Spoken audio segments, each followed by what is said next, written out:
त्र्यंबकं यजामहे सुगंधिं पुष्टिवर्धनम् उर्वारुकमिव बन्धनात् मृत्योर्मुक्षीय मामृतात्। सप्त सिंधु की गर्भ से जन्मा आर्यवर्त, जिसे वैदिक मंत्रों का वैज्ञानिक वर्चस्व मिला, जिसे ओम की शक्ति मिली, जिसने उपनिषद को विश्व दर्शन बनाया, जहां गौतम और महावीर जैसे ऋषि मुनियों ने ज्ञान, आध्यात्म और निराकार ब्रह्मांड के अस्तित्व को आलोकित किया, उन्हीं सप्तनिधियों से अलंकृत दुष्यंत पुत्र भरत की इस पावन पवित्र वसुंधरा को शत शत नमन। यह इतिहास है जहां आचार्य चाणक्य की कूटनीतिक ओज ने मौर्य वंश की गोद में चंद्रगुप्त और अशोक जैसे यशस्वी सम्राटों को जन्म दिया। समय और शून्य का कालचक्र अविराम बढ़ता गया और फिर इतिहास की समाधि पर जन्म हुआ महान प्रतापी सम्राट समुद्रगुप्त और चंद्रगुप्त विक्रमादित्य का। इसके बाद भारतीय इतिहास का गति चक्र गहरी नींद में सो गया और सहर होने से पहले ही तुर्की अश्वों की खूनी पदचाप की ध्वनि गूंजने लगी। इन अश्वों की पदचाप की दहशत से यहाँ अनवरत पूजा की आरती की लौ थरथराने लगी। निर्जीव पत्थरों से तराशी मूर्तियों के आभूषण उतार लिए गए और भारत इतिहास के रथ पर सवार होकर आर्यावर्त से हिंदुस्तान बन गया। पर इतिहास मौन के महाशून्य में डूबा नहीं, बल्कि पतन के गर्त में भी अपनी समाधि पर भौतिक और आध्यात्मिक उपलब्धियों की सुंदर, कठोर और ऊंची दीवार खड़ी करता रहा। आरंभ हुआ भारतीय इतिहास का स्वर्णिम अध्याय, मुगलों का ज़मीन फिरदौस। बाबर ने हसीन बागीचों से इसकी बुनियाद रखी, हुमायूं उन्हीं बागीचों में कठिनाइयों से जूझता रहा। अकबर ने अपनी धार्मिक और सहिष्णुता की नीति को साक्षी रखकर दीन इलाही द्वारा हिंदुस्तान को एक राष्ट्र के सूत्र में बांधा। जहांगीर ने कला को लौकिक रूप दिया, तो संगमरमर से तराशे शाहजहां के तोहफे ने हिंदुस्तान को विश्व के नक्शे पर खड़ा कर दिया।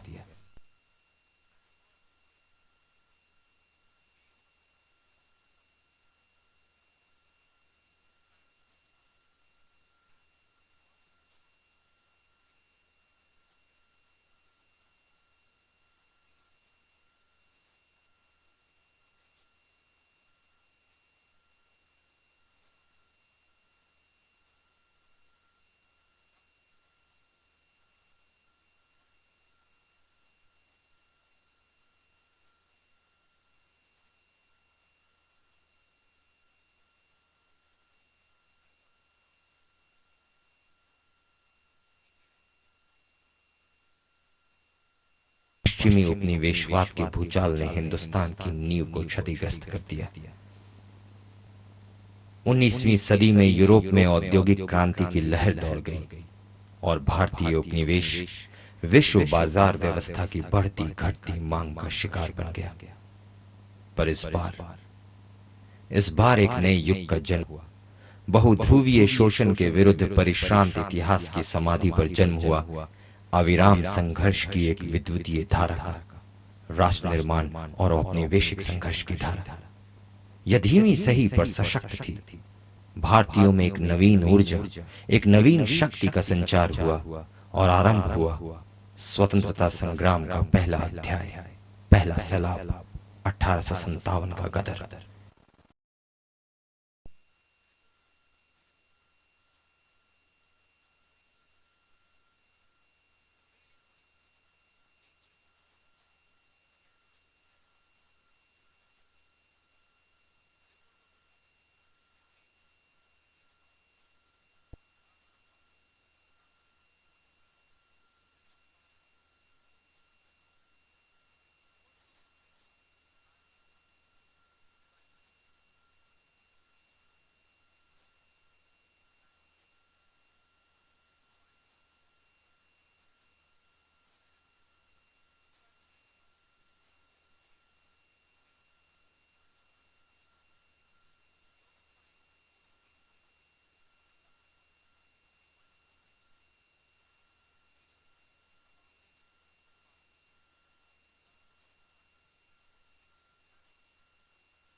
Azad Bharat, Azad Lok.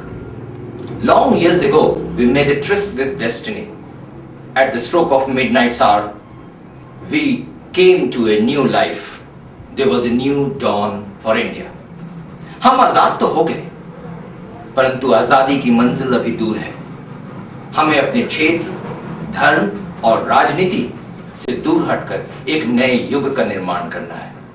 Therefore, the journey is on and the Odyssey continues.